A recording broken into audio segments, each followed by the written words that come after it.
Hello everybody, Toastbomb here. Today we are going to be going over useful and practical jumps on Lockout. So let's get it started with one of the hardest and least consistent, at least for me, jumps. Now this jump was also in Halo 2 and it was also there pretty hard and also not very consistent, and in that game it wasn't really practical either. It wasn't worth the risk and you really don't benefit much from doing it.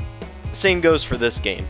It's not really worth the risk. It's pretty hard to do, it takes a little bit of setup, and it's just not worth the risk and you don't really gain anything from it. But it's still cool to know regardless. So what you're going to need to do is you're going to need to jump off of that slanted ramp part, and you're going to need to stay on that ramp part sprinting so that you can get enough speed, but jump off of it soon enough so that you obviously don't hit that wall that you're just passing by on the right side. So it ends up almost being this snaking type motion where you run forward, jump to the left, turn, and then kind of curve over to the right in mid-air a little bit in order to make the jump. Then moving on to a little more useful of a jump, B2 to B3. So what you need to do is you need to jump on that little radio, and then some people might be inclined to just, oh okay, we'll just jump sliding up along this wall, like most jumps end up working, but that's not the case with this one because you'll just fall through. And this isn't basketball, so you don't want to swoosh through that net. What you want to do is land on the rim of that basketball hoop. So you need to jump up on the radio, turn, switch your angle, and then jump up towards the rim a little farther away from the wall than what you might normally think. Then once you're up there, you can pop up to B3 and take any kids out that are camping in those little corners. Then also from B3, you can jump down to B1 on the bridge, and then similarly, you can jump from the B2 to Library Bridge down to the kitchen to bottom mid bridge. You can also, from that same B2 to Library Bridge, jump into this little slot to get down there, but I don't recommend doing that. It does work out sometimes, you land perfectly right into kitchen, but a lot of times there's this little invisible wall bump thing, and your Spartan will run into that and he'll just ricochet and fall straight off the map. So I recommend not doing that and trying to find another way down there if you're going to jump down into kitchen. Now you can also use the library window, jump into that, and you can go down to kitchen, or you can jump up onto the B2 bridge, or you can jump from the B2 bridge into the library window, or from top mid into the library window. That's not the most useful thing, but it's cool to sometimes trick some people out there using those techniques, and it fools them pretty bad because a lot of people don't realize. And it's actually pretty easy to do because there's these little blocks that you can jump up onto, and the window is tall enough that you can actually stand in it. You don't have to be crouching inside the window.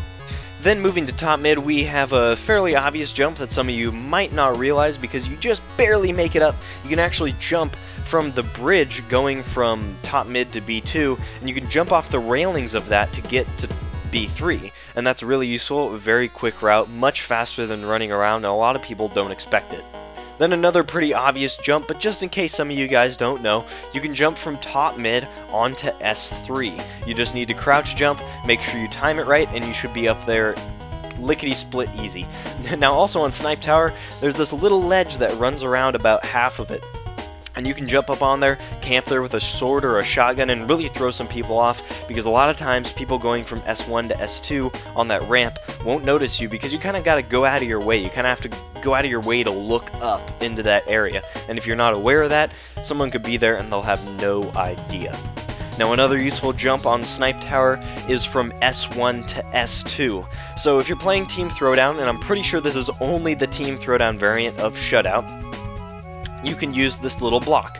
You use that, jump up onto this railing, and then jump S2. You can also use that same block to jump up to top mid.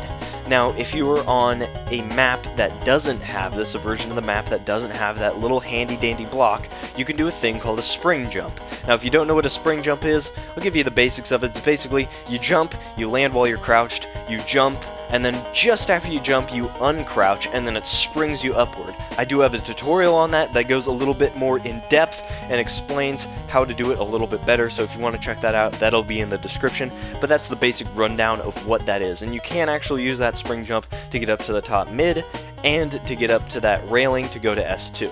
Now also on S1, on the bridge going from elbow to S1, there are these little things sticking out of the wall. Now these are only in the Team Throwdown variant, and you can only do this jump in Team Throwdown. A spring jump isn't quite tall enough to get you up there, and you can use that jump to jump up onto the little ledge thing sticking out. It's not quite the same railing type thing, but you can jump up to that and then jump over. Another really useful one is you can jump up onto these columns, and then you can jump up onto another ledge near S2 and get up to S3. So you could trick someone out while they're sprinting for the sniper, or sometimes people are just camping up there in that little corner, and you can go and back smack them. Give them the back smack with that one. So pretty fun to do that one as well.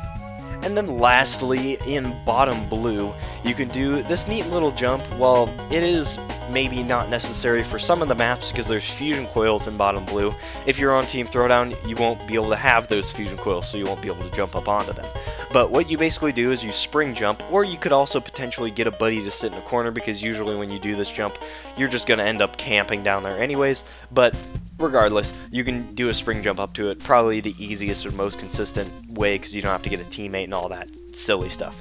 So anyways, you can do a spring jump onto this little slanted area, and people won't expect you to be there at all, but be warned, because if they see you there, they're going to rage hard, and they're going to run after you instantly again and try to kill you. So anyways, if you liked the video, you can leave a like or a comment, or you can subscribe, because I post new Halo videos every day. Anyways, thank you for watching. See you tomorrow.